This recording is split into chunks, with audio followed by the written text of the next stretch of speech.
नमस्कार दोस्तों, स्वागत है आप सभी का मेरे YouTube channel politics in depth. तो दोस्तों आज हम लोग डिस्कस करने जा रहे हैं ग्रीन रिवॉल्यूशन के बारे में। इससे पिछली क्लास में हम लोगों ने डिस्कस किया था कि इंडिया ने जो अपनी डेवलपमेंट की जर्नी थी उसको कैसे स्टार्ट किया। ठीक है, प्लानिंग कमीशन के बारे में हमने डिस्कस किया, बॉम्बे प्लान के बारे में हमने डिस्कस किया, उसके बाद first 5 year plan, second 5 year plan के बारे में डिस्कस किया। And we also discussed about the major outcomes after establishment of planning commission and first 5 year plan and second 5 year plan and third 5 year plan. तो ये कुछ हमने points को discuss किया था अपनी पिछली वीडियो में। आज की वीडियो में दोस्तों हम लोग डिस्कस करने जा रहे हैं, काफ़ी इंपॉर्टेंट टॉपिक है ग्रीन रिवॉल्यूशन। तो चलिए वीडियो की शुरुआत करते हैं। तो दोस्तों मैं आपको पहले बता देना चाहता हूं कि जैसा कि हम सब जानते हैं कि जब इंडिया आज़ाद हुआ था तो उस टाइम में हमारे एग्रीकल्चर सेक्टर में काफ़ी सारी प्रॉब्लम्स थी, काफ़ी सारे चैलेंजेस थे। और उन चैलेंजेस को एड्रेस करने के लिए गवर्नमेंट ने फर्स्ट 5 ईयर प्लान में एक बहुत बड़ा इनिशिएटिव लिया था। ठीक है, गवर्नमेंट ने बड़े बड़े डैम्स बनाए, इरिगेशन फैसिलिटीज़ को अवेलेबल कराने के लिए कैनल्स बनाई, ताकि एग्रीकल्चर सेक्टर को में जो प्रॉब्लम्स हैं उनको टैकल किया जा सके, उनको सॉल्व किया जा सके। लेकिन दोस्तों ये जो इनिशिएटिव्स गवर्नमेंट ने लिए थे ये अपने आप में सफिशिएंट्स नहीं थे। हमने ये भी डिस्कस किया था कि गवर्नमेंट ने कई सारे लैंड रिफॉर्म्स को जो है वो इंट्रोड्यूस किया, लेकिन ग्राउंड लेवल पे, ग्रास रूट लेवल पे रियलिटी में ये जो रिफॉर्म्स थे वो इतनी इफेक्टिवली इम्प्लीमेंट नहीं हो पाए। और इसका रिजल्ट क्या रहा दोस्तों? इसका रिजल्ट रहा कि जो इंडिया में एग्रीकल्चर सेक्टर में जो प्रॉब्लम्स थी वो बनी रही और आगे चल के वो हमें फूड क्राइसिस के तौर पे देखने के लिए मिली। बेसिकली मैं बात करना चाहूँगा यहाँ पे 1960 का जो डेकेड था, तो 1960 के डेकेड में इंडिया में जो क्योंकि पॉपुलेशन भी जो थी वो लगातार क्या हो रही थी, बढ़ रही थी। ठीक है ना, पॉपुलेशन भी लगातार बढ़ रही थी। आपको पता है कि जब पॉपुलेशन इंक्रीज होगी तो उस डिमांड भी इंक्रीज होगी, लेकिन उस डिमांड को जो सप्लाई है वो क्या हो रहा था, मैच नहीं कर पा रही थी। ठीक है, उतना हम प्रोडक्शन नहीं करते थे। हम बात करें अगर फूड की, तो इसका रिजल्ट क्या हमें देखने के लिए मिला कि बिहार में, स्पेशली अगर नॉर्थ स्टेट्स की मैं बात करूँ, तो बिहार में इसका सबसे सीरियस जो इम्पैक्ट है हमें फूड क्राइसिस का देखने को मिला। और एक ज़बरदस्त जो है फूड क्राइसिस बिहार में जो है वो क्रिएट हो गया। और अगर हम बात करें, ये फूड क्राइसिस इतना मतलब जो है वो ज़बरदस्त था कि बिहार के 9 डिस्ट्रिक्ट जो थे वो इससे क्या थे, इम्पैक्ट थे, उन इससे प्रभावित थे। और साथ ही साथ बिहार में जो फूड प्रोडक्शन है वो भी काफ़ी जो है रिड्यूस हो गया था। और आप दोस्तों इससे अंदाज़ा लगा सकते हैं कि ये जो फूड क्राइसिस है, ये जो फेमाइन है, ये इतना मतलब स्ट्रॉन्ग था कि उसमें उस टाइम बिहार में 34% जो है वहाँ पे जो डेथ हुई थी वो किसके कारण हुई थी, इसी फूड क्राइसिस के कारण हुई थी। और मेल न्यूट्रिशंस की जो है वो समस्या भी वो हमें देखने के लिए मिली। तो जो देश है उस टाइम इतना सीरियस जो फूड क्राइसिस है उसको फेस कर रहा था। और ऐसे में फिर हमने जो है विदेश से जो है हेल्प लेनी पड़ी। ठीक है, हमें फूड वहाँ से जो है इंपोर्ट करना पड़ा, स्पेशली जो है वो अमेरिका से। और दोस्तों आप जान के हैरान हो जाओगे कि उस टाइम में जो गेहूं वगैरह हम वहाँ से इंपोर्ट कर रहे थे उसका जो क्वालिटी था वो भी इतना अच्छा नहीं था।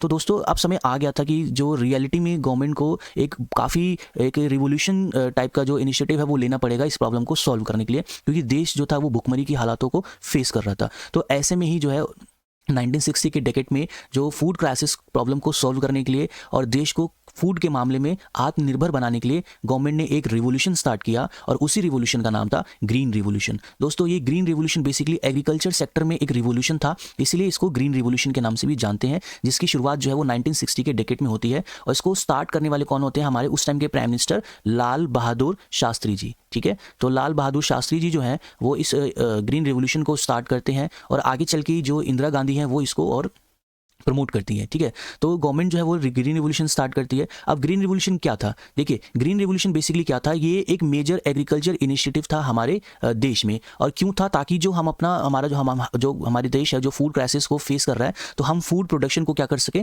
इंक्रीज कर सकें, उसको रेज कर सकें, और साथ ही साथ सेल्फ सफिशिएंसी को फूड के मैटर में हम लोग अचीव कर सकें। ठीक है, तो ये बेसिकली क्या था, ग्रीन रिवॉल्यूशन था। और दोस्तों देखो, ग्रीन रिवॉल्यूशन बेसिकली जो इसमें सबसे इंपॉर्टेंट जो भूमिका निभाई थी वो किसने निभाई थी? वो निभाई थी MS स्वामीनाथन ने। ठीक है, तो ये काफ़ी इंपॉर्टेंट है, ये आपके किसी भी एग्जाम में आपसे क्वेश्चन आ सकता है कि कौन थे जिन्होंने ग्रीन रिवॉल्यूशन में एक मेजर रोल प्ले किया, तो वो थे आपके MS स्वामीनाथन। ठीक है, जिन्होंने, ये साइंटिस्ट थे जिन्होंने ग्रीन रिवॉल्यूशन में काफ़ी इंपॉर्टेंट जो है वो रोल प्ले किया। तो चलिए दोस्तों आइए समझते हैं कि ग्रीन रिवॉल्यूशन था क्या। देखिए, ग्रीन रिवॉल्यूशन था कि भारत को एग्रीकल्चर के मामले में आत्मनिर्भर बनाना, फूड प्रोडक्शन के मामले में आत्मनिर्भर बनाना। तो इसमें क्या क्या किया गया?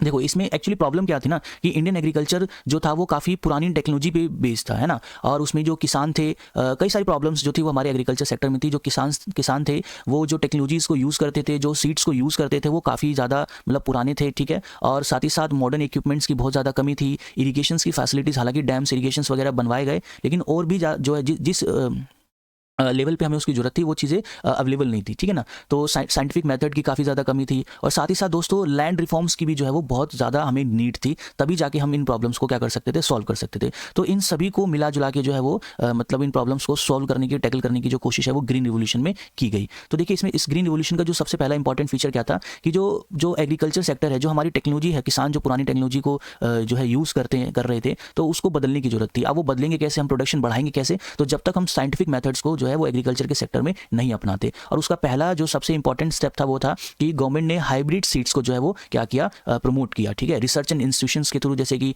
हमारे देश में एग्रीकल्चर रिसर्च एंड इंस्टीट्यूशन जो पूसा में है, न्यू दिल्ली में, तो वहाँ पे जो एग्रीकल्चर रिसर्च है उसको बढ़ावा दिया गया, ठीक है, ताकि अच्छी क्वालिटी के सीड्स को जो है वो मतलब बनाया जा सके। और जब अच्छी क्वालिटी के सीड्स बनाएंगे तो ऑब्वियसली जो है हमारा प्रोडक्शन क्या होगा, उससे बढ़ेगा। तो हाइब्रिड सीड्स को प्रमोट किया गया, स्पेशली वीट्स और राइस की जो वैराइटीज़ थी उनमें, ताकि जो है प्रोडक्शन बढ़े। उसके साथ साथ चूंकि अब एग्रीकल्चर जो है, आपको पता है कि उसकी एक मेजर प्रॉब्लम ये भी है कि जो हमारे किसानों की जो फसल है वो क्या हो जाती है, खराब हो जाती है ना, तो उसमें कीड़े लग जाते हैं, ठीक है। और फसल का प्रोडक्शन बढ़ाने के लिए उसको और भी तरह के न्यूट्रिशंस की जरूरत होती है। और जनरली किसानों को, क्योंकि ये भी एक बिल्कुल साइंटिफिक ये जो है वो टर्म है कि जब तक हमें अपनी सॉइल के बारे में, एनवायरमेंट के बारे में, क्लाइमेट के बारे में प्रॉपर जानकारी नहीं होगी, तब तक हम एक अच्छी जो खेती है वो नहीं कर सकते। तो इसलिए साइंटिफिक जो मेथड है उसको खेती में अपनाना भारत के लिए उस टाइम में बहुत जरूरी था, और ग्रीन रिवोल्यूशन के थ्रू यही किया गया। क्योंकि जैसे हमारी मिट्टी होगी और उस हिसाब से हम न्यूट्रिशंस जो हमारे क्रॉप्स हैं उनको नहीं मिलेंगे, तो उसका प्रोडक्शन अच्छा नहीं होगा। तो और उनको कीड़ों से बचाने के लिए भी जो है हमें पेस्टिसाइड्स का क्या करना पड़ेगा, यूज़ करना पड़ेगा, तभी किसानों की जो फसल है वो बच सकती है। तो ऐसे में क्या किया गया कि गवर्नमेंट ने जो है फर्टिलाइजर्स जो है उसको प्रमोट किया कि भाई किसान जो है वो फर्टिलाइजर्स को यूज़ करे, ताकि उससे जो न्यूट्रिशंस हैं जो क्रॉप्स को वो मिले, उनका प्रोडक्शन बढ़े, ठीक है। और साथ ही साथ पेस्टिसाइड्स का यूज़ किया। उसके साथ जो इरीगेशन फैसिलिटीज़ हैं उसको इंप्रूव किया, उसका एक्सपेंशन किया, ठीक है, ट्यूबवेल्स बनवाए, ठीक है, मॉडर्न जो इरिगेशन टेक्निक्स है उसको डेवलप किया, कैनल्स को डेवलप किया, ताकि जो इरिगेशन फैसिलिटीज़ है, देखो जब तक फसलों को पानी नहीं मिलेगा तो उसका प्रोडक्शन तो हम नहीं कर सकते हैं। तो जब तक हम इरिगेशन फैसिलिटीज़ को इंप्रूव नहीं करेंगे तब तक जो है हमें एग्रीकल्चर प्रोडक्शन हम उसको नहीं बढ़ा सकते। साथ ही साथ जो है एग्रीकल्चर सेक्टर में, क्योंकि अब हम हाथ से मतलब मान लीजिए मेनली जो लेबर है वो कर रहा है, लेकिन वही साथ ही साथ अगर हम देखें वेस्टर्न कंट्रीज़ में, तो वेस्टर्न कंट्रीज़ में जो है वहाँ के जो, हालांकि काफ़ी डिफरेंस है, कई सारे फैक्टर्स रिस्पॉन्सिबल है इसके लिए, इंडिया और उसमें, ठीक है। लेकिन जब हम बात करते हैं इंडिया के कॉन्सेप्ट में, तो अगर हमें ज़्यादा प्रोडक्शन करना है, ठीक है, कम टाइम पे करना है, तो उसके लिए हमें मशीन्स का भी क्या करना पड़ेगा दोस्तों, यूज़ करना पड़ेगा। तो इसलिए गवर्नमेंट ने जो है जो ट्रैक्टर्स हैं, जो मॉडर्न इक्विपमेंट्स हैं ना, उसको भी प्रमोट किया गया, ताकि जो फार्मर्स हैं उसको अपना यूज़ करें हार्वेस्ट के लिए, ठीक है, और फार्मिंग के लिए, ठीक है। उसके साथ साथ देखो अब जो किसान है, जो वो फार्मर्स है, जब वो फसल उगाते हैं तो उसको जब वो बेचने मार्केट में जाते हैं, तो सबसे इंपॉर्टेंट जो प्रॉब्लम देखने के लिए मिलती है कि जो उनकी कॉस्ट वैल्यू है वो नहीं निकल पाती है। तो ऐसे में जो फार्मर्स हैं वो डिमोटिवेट होंगे, तो वो क्यों खेती करना चाहेंगे। तो गवर्नमेंट ने उनको इंश्योर करने के लिए एमएसपी लेके आया। एमएसपी का मतलब होता है मिनिमम सपोर्ट प्राइस, कि भाई जो आप फसल उगा रहे हो तो सरकार क्या करती है कि उसकी एमएसपी डिसाइड करती है कि कम से कम उसमें, जिसमें उसकी कॉस्ट वैल्यू भी इन्वॉल्व होती है, उसका लेबर भी इन्वॉल्व होता है, किसान की मेहनत भी इन्वॉल्व होती है, कि कम से कम जो किसान है उसको इतना तो मिलना चाहिए, है ना। इससे कम पे जो है अगर उसको मिलेगा तो फिर वो उसके लिए घाटा है वो, ठीक है ना, उसके लिए लॉस है। तो गवर्नमेंट जो है वो एमएसपी गवर्नमेंट ने डिसाइड करी कि भाई किसान को प्रमोट करने के लिए, उनको एनकरेज करने के लिए कि भाई आप जो है खेती करो, फार्मिंग करो, आपकी जो फसल है उसको मिनिमम सपोर्ट प्राइस जो है वो सरकार से दिया जाएगा, और उस एमएसपी पे जो सरकार है वो किसानों से फसल भी खरीदने लगी। इसके साथ साथ जो है कई सारी क्रेडिट स्कीम्स भी लेके आई। देखिए अब एग्रीकल्चर की हम बात कर रहे हैं, तो हमारे एग्रीकल्चर सेक्टर में की प्रॉब्लम ये भी थी कि जो उस टाइम में जमींदारी सिस्टम थी, मनी लैंडर्स थे, तो जो फार्मर्स थे वो पुअर थे, ठीक है, ज़्यादातर। तो वो क्या करते थे, पैसे के लिए जो साहूकार हैं, मनी लैंडर्स हैं, जमींदार है, उनसे उधार लिया करते थे, और उस उधार के जाल में, उस क्रेडिट के जाल में वो फंस जाते थे, जिससे वो अपनी जमीन वगैरह प्रॉपर्टी को गवा देते थे। तो ये एक मेजर प्रॉब्लम थी। तो जब तक किसानों को फाइनेंशियली स्ट्रॉन्ग नहीं किया जाएगा तब तक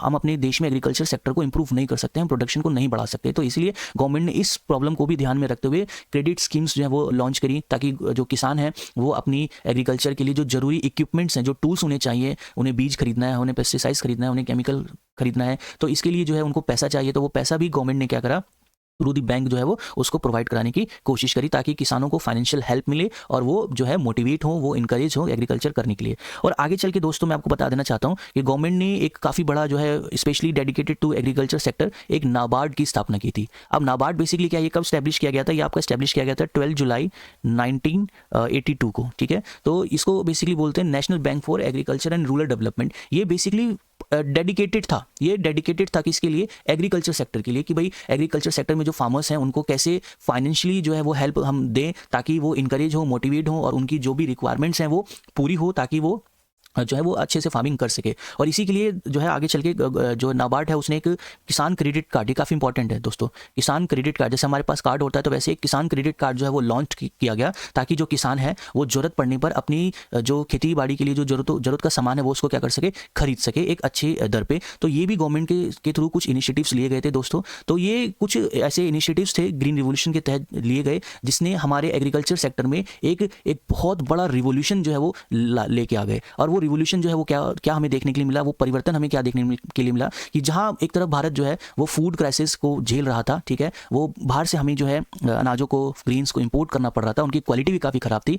ग्रीन रिवोल्यूशन के कारण जो है इस देश की तस्वीर पूरी तरीके से बदल गई। और वो तस्वीर ऐसी बदली कि आज जो फूड प्रोडक्शन के मामले में अगर हम बात करें तो इंडिया जो है वर्ल्ड के टॉप जो है ग्रीन्स प्रोड्यूसिंग स्टेट्स कंट्री में क्या होता है, इन्वॉल्व होता है। तो ग्रीन रिवोल्यूशन के कारण दोस्तों क्या हुआ कि जो इंडिया है वो फूड के मामले में क्या हो गया, सेल्फ सफिशिएंट हो गया, ठीक है। और ग्रीन रिवोल्यूशन ने जो फेमाइन रिस्क था, ठीक है, आज आपने शायद ही सुना होगा, इतनी बड़ी पॉपुलेशन इंडिया की, लेकिन भुखमरी की हालात आज हम नहीं मतलब फेस करने के लिए हमें मिली है आफ्टर ग्रीन रिवोल्यूशन। तो इसका एक सबसे बड़ा जो कारण है, एक सबसे बड़ा जो रीज़न है वो यही है कि ग्रीन रिवोल्यूशन में कैसे जो है एग्रीकल्चर को प्रमोट किया गया और जो हमारा प्रोडक्शन था उसको इम्प्रूव किया गया, उसको बढ़ाया गया। अब ग्रीन रिवोल्यूशन बेसिकली जो है उसका क्या हमें देखने के लिए मिला इम्पैक्ट, कि जो हमारे कुछ स्टेट्स थे, हालांकि ये इसका एक नेगेटिव इम्पैक्ट भी है, पॉजिटिव इम्पैक्ट तो ये रहा कि जो हम सेल्फ सफिशिएंट बन गए फूड के मैटर में, ठीक है, जो प्रोस्पेरिटी है वो हमें देखने के लिए मिली, ठीक है। और लैंड रिफॉर्म्स की, irrigation facilities, modern technology, scientific research, काफ़ी चीज़ें हमें देखने के लिए मिली। लेकिन नेगेटिव हमें चीज़ क्या देखने के लिए मिली कि जैसे ग्रीन रिवोल्यूशन का जो सबसे ज़्यादा बेनिफिट हुआ वो किसको देखने के लिए मिला, पंजाब, हरियाणा और वेस्टर्न यूपी।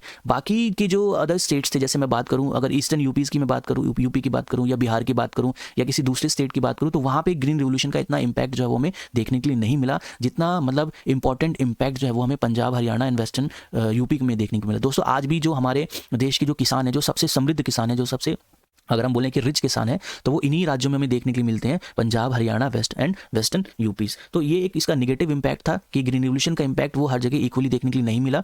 कुछ राज्यों में इसका इम्पैक्ट काफ़ी अच्छा मिला, बाकी के राज्यों में इसका इम्पैक्ट अच्छा हमें देखने के लिए नहीं मिला। इसलिए आज ये डिमांड की जाती है कि जो गवर्नमेंट है वो दोबारा से ग्रीन रिवोल्यूशन जो है स्टार्ट करे ऐसे स्टेट्स में जो कि एग्रीकल्चर के मामले में अभी जो है इन स्टेट्स के कंपेरिजन में, like Punjab, Haryana and western UP के कंपेरिजन में वो काफ़ी पिछड़े हुए। जैसे कि मैं अगर बात करूँ बिहार की, ठीक है, तो ये कुछ मतलब इम्पैक्ट था ग्रीन रिवोल्यूशन का। तो ग्रीन रिवोल्यूशन बेसिकली स्टार्ट किसने कराया, स्टार्ट कराया आपका उस टाइम के जो हमारे प्राइम मिनिस्टर थे लाल बहादुर शास्त्री जी ने। और इनका एक बहुत फेमस स्लोगन भी था दोस्तों, वो क्या था, जय जवान, ठीक है, और जय किसान। तो वो इतना इंपॉर्टेंट मानते थे, आप देखो कि ये दोनों ही जो है वो हमारे देश के क्या है, सैनिक हैं, और पूरा जो देश है वो इन्हीं दो के उस पर चलता है। जो जवान हमारे बॉर्डर पे देश की सीमा की सुरक्षा करते हैं और जिनके कारण हम सेफली जो है अपने देश में रह पा रहे हैं, और जो दूसरे हमारे वॉरियर हैं इस देश के वो हैं किसान, जो दिन रात मेहनत करते हैं, कड़ी मेहनत करते हैं, चाहे बारिश हो, धूप हो, आंधी हो, ठीक है, हम देश के लिए अनाज को उत्पन्न करते हैं। तो ये दोनों ही हमारे देश के लिए बहुत इंपॉर्टेंट है, और इन्हीं दोनों की इंपॉर्टेंस को रिकॉग्नाइज करते हुए लाल बहादुर शास्त्री जी ने ये नारा भी दिया था, जय जवान जय किसान। तो दोस्तों ये था ग्रीन रिवोल्यूशन। अब ग्रीन रिवोल्यूशन के साथ साथ अब चूंकि ग्रीन रिवोल्यूशन हुआ तो हम फूड के मामले में जो है काफ़ी सेल्फ सफिशिएंट हो गए, इतना फूड हम ग्रो करने लगे कि हम इसको बाहर बेचने भी लगे। तो चलिए आइए दोस्तों, हम दूसरी जो रिवोल्यूशन हमें देखने के लिए मिली वो किस सेक्टर में देखने के लिए मिली, वो हमें डेयरी फार्मिंग के सेक्टर में देखने के लिए मिली, जिसको हम व्हाइट रिवोल्यूशन के नाम से भी जानते हैं। तो चलिए आइए जानते हैं व्हाइट रिवोल्यूशन के बारे में। तो दोस्तों व्हाइट रिवोल्यूशन बेसिकली जो स्टार्ट किया गया था, ये कब स्टार्ट किया गया था, after green revolution in the decade of 1970s under operation flood. ये इंपॉर्टेंट क्वेश्चन है, ये आ सकता है कि ऑपरेशन फ्लड किससे रिलेटेड है, तो ऑपरेशन फ्लड रिलेटेड है आपका व्हाइट रिवोल्यूशन से। अब ये व्हाइट रिवोल्यूशन क्या है, ये किसने स्टार्ट किया था, ये स्टार्ट किया गया था नेशनल डेयरी डेवलपमेंट बोर्ड ने। इसने स्टार्ट किया था नेशनल डेयरी डेवलपमेंट बोर्ड ने, जिसकी स्टैब्लिशमेंट कब हुई थी, आप इसकी स्टैब्लिशमेंट हुई थी 16 जुलाई 1965 को जो है वो नेशनल डेयरी डेवलपमेंट बोर्ड की स्थापना की गई थी, और 1970s में अंडर ऑपरेशन फ्लड जो है वो व्हाइट रिवोल्यूशन को स्टार्ट किया गया। अब जैसे कि ग्रीन रिवोल्यूशन के फादर कौन थे, ग्रीन रिवोल्यूशन में सबसे इंपॉर्टेंट रोल किसने प्ले किया था, MS स्वामीनाथन ने। तो वैसे ही जो है व्हाइट रिवोल्यूशन में जो सबसे इंपॉर्टेंट रोल प्ले किया था वो किसने किया था, डॉक्टर वर्गीस कुरियन ने, ठीक है। तो दोस्तों डॉक्टर वर्गीस कुरियन को मिल्क मैन भी कहा जाता है, milk man of India, father of white revolution in India, ठीक है। तो इनको milk man of India, father of white revolution India के नाम से भी इन्हें जाना जाता है, ठीक है। अब ये ऑपरेशन फ्लड है वो कब स्टार्ट किया गया था, ये 1970 में स्टार्ट किया गया था। क्यों किया गया था, ताकि जो मिल्क प्रोडक्शन है उसको क्या किया जा सके, बूस्ट किया जा सके, ठीक है। अब ऑपरेशन फ्लड के थ्रू क्या हुआ, व्हाइट रिवोल्यूशन के थ्रू जो जैसे ग्रीन रिवोल्यूशन में इनिशिएटिव्स लिए गए, ठीक वैसे इनिशिएटिव्स जो है वो आपके डेयरी फार्मिंग में भी लिए गए, जिससे हमारा मिल्क प्रोडक्शन है वो काफ़ी इंप्रूव हुआ, काफ़ी बढ़ा। और आज दोस्तों इंडिया जो है वर्ल्ड के जो लार्जेस्ट मिल्क प्रोड्यूसिंग मैं उसकी बात करूं तो कंट्री में इन्वॉल्व होता है। अगर मैं बात करूं पूरे वर्ल्ड प्रोडक्शन में तो इंडिया का 24% दोस्तों, कैन यू इमेजिन, 24% जो है वो कंट्रीब्यूशन है इंडिया का। और इसका इंपैक्ट हमें इंडिया में देखने के लिए मिला। जैसे कि अब इसकी शुरुआत कैसे हुई, तो डेयरी जो कॉपरेटिव्स थे, है ना, उनको गवर्नमेंट ने क्या किया, प्रमोट किया गया। स्पेशली यहाँ पे मैं आपको एग्जाम्पल देना चाहूँगा अमूल का, है ना। आप सबने ये स्लोगन तो बहुत सुना होगा, अमूल दूध पीता है इंडिया, है ना। तो ये जो अमूल दूध है दोस्तों, इसकी कहानी आप जानते हैं। इसकी जो शुरुआत हुई थी, ये एक डेयरी कॉपरेटिव जो है उसके तहत गुजरात में शुरू हुई थी। गुजरात में एक शहर है आनंदा, ठीक है। तो वहां से जो है वो इसकी शुरुआत होती है। और ये दोस्तों देश का सबसे बड़ा जो डेयरी कॉपरेटिव्स है उनमें से एक है। और आप देखो कि आज हम बात करें तो जो अमूल कंपनी है और ऐसी कई सारी कंपनीज जो है वो आज हमारे देश में मतलब बन गई हैं। तो इन्होंने डेयरी इंडस्ट्रीज में जो है किसानों को, जो गांव में रहने वाले किसान थे, उनको लिंक किया, उनको जोड़ा किससे, अर्बन मार्केट से, ठीक है। और आज कई सारे डेयरी फार्मिंग प्रोडक्ट्स हैं, जैसे दूध, दही, पनीर, ठीक है, घी, बहुत सारी चीज़ें हैं जो चीज़ वगैरह है ना, जो है डेयरी फार्मिंग में यूज़ की जाती है। तो इससे जो हमारे गाँव के जो किसान थे उनको क्या मिला, उनकी इनकम बढ़ी, उनको जॉब्स मिली। और दोस्तों मैं आपको बता देना चाहता हूँ कि आप जानते हो कि इंडिया में कौन सा ऐसा सेक्टर है या कौन सी ऐसी कंपनी है जो सबसे ज़्यादा जॉब्स डायरेक्टली या इनडायरेक्टली क्रिएट करती है। तो दोस्तों वैसे तो इंडियन रेलवे है, लेकिन इंडियन रेलवे से भी अगर मैं बात करूँ, सबसे ज़्यादा जो हमारे देश में है वो ये डेयरी फार्मिंग कोऑपरेटिव है अमूल। इसमें लगभग 20 लाख से भी ज़्यादा, 20 लाख प्लस जो इसमें फार्मर्स हैं जो डेयरी फार्मिंग से डायरेक्टली या इनडायरेक्टली जुड़े हुए हैं। तो आप देख सकते हो दोस्तों कितने बड़े लेवल पे जो जॉब्स हैं जो क्रिएट है वो अमूल कंपनी के द्वारा की गई है, ऐसे कॉपरेटिव्स के द्वारा की गई है। तो ये एक बहुत बड़ा अपने आप में इनिशिएटिव था। इसमें मॉडर्न टेक्नोलॉजीज़ को जो है, जैसे कि हाइब्रिड सीड्स की मैं बात करूँ तो वैसे हाइब्रिड्स कैटल्स ब्रीड्स को इंप्रूव किया गया, ठीक है। जैसे कि अगर मैं बात करूँ तो आज हरियाणा, पंजाब और वेस्टर्न यूपी, राजस्थान, ये कुछ ऐसे स्टेट्स हैं जहाँ पे जो हाइब्रिड्स कैटल्स की ब्रीड्स हैं, इनमें अगर आप देखें तो ये एक दिन में 20 से 30 लीटर दूध, 40 लीटर जो है वो मिल्क आपका जो है प्रोडक्शन करती हैं। तो इससे किसानों में क्या है, काफ़ी प्रोस्पेरिटी आई, ठीक है। इसका इंपैक्ट हमें क्या देखने के लिए मिला कि इंडिया जो है वो सेल्फ सफिशिएंट बन गया, किसके मामले में, आपका मिल्क के मामले में। और इससे जो हमारी, देखो दोस्तों, आप जैसे आप सब जानते हैं कि हमारे जो गांव है, गांव में एक बहुत बड़ी आबादी रहती है ना। आज भी हमारे अगर हम बात करें तो मेजोरिटी है वो गांव में ही रहती है। लेकिन गांव में हमें जो है क्या कहते हैं, एग्रीकल्चर के अलावा जो दूसरी हम उसकी बात करें, जैसे कि इंडस्ट्रीज़ की बात करें, कोई बड़ी इंडस्ट्रीज जो है वो हमें देखने के लिए नहीं मिलती है। और काफ़ी बड़ी संख्या में जो गाँव के लोग हैं उनको माइग्रेशन करना पड़ता है शहरों की तरफ जॉब्स के लिए। तो ऐसे में जो ये एग्रीकल्चर सेक्टर को इम्प्रूव करके या डेयरी फार्मिंग सेक्टर को इम्प्रूव करके जो ये माइग्रेशन है उसको हम क्या कर सकते हैं, रोक सकते हैं। और जो हमारी रूरल इकोनॉमी है इसको हम क्या कर सकते हैं, इंप्रूव कर सकते हैं। और ऐसा हुआ भी, बहुत सारी डेयरी कॉपरेटिव्स बनी, जैसे अमूल का भी मैंने आपको एग्जांपल दिया, जिसने रूरल इकोनॉमी को काफ़ी बूस्ट किया, काफ़ी जो है इंप्रूव किया, और इससे किसानों को बहुत ज़्यादा बेनिफिट मिला। साथ ही साथ जब हम बात कर रहे हैं कि हमारी डेयरी फार्मिंग इंप्रूव हुई, मिल्क प्रोडक्शन इंप्रूव हुआ, तो इससे जो बेटर न्यूट्रिशन है, क्योंकि आप सब जानते हैं कि दोस्तों दूध हमारे लिए कितना जरूरी है, या डेयरी जो फार्मिंग प्रोडक्ट्स हैं वो हमारे लिए कितने जरूरी हैं। तो जो व्हाइट रिवोल्यूशन है ना दोस्तों, तो व्हाइट रिवोल्यूशन ने जो हमारा देश भारत है इसको पूरी तरीके से क्या कर दिया, ट्रांसफॉर्म कर दिया, है ना। और जो है आज हम इंडिया जो है पूरी दुनिया में एक लीडिंग जो है लार्जेस्ट प्रोड्यूसर ऑफ मिल्क जो है वो ग्लोबली बन के उभरा है। तो दोस्तों ये थी आपका ग्रीन रिवोल्यूशन और व्हाइट रिवोल्यूशन। आई होप आपको ये टॉपिक समझ में आया होगा। अगर आपको मेरी वीडियो पसंद आई तो दोस्तों मेरी वीडियो को लाइक जरूर करना, मेरे चैनल को सब्सक्राइब करना और अपने दोस्तों के साथ शेयर करना। अगर आपका कोई डाउट है तो आप कमेंट में करके मुझसे डाउट पूछ सकते हैं। और अगर आप किसी और टॉपिक पे पढ़ना चाहते हैं, ठीक है, तो वो भी टॉपिक आप मेरे को कमेंट में करके बता सकते हैं। मैं कोशिश करूँगा कि उस टॉपिक पे आपके लिए जल्द से जल्द वीडियो लेके आऊँ। तो तब तक के लिए थैंक यू सो मच। जय हिंद। मिलते हैं नेक्स्ट वीडियो में।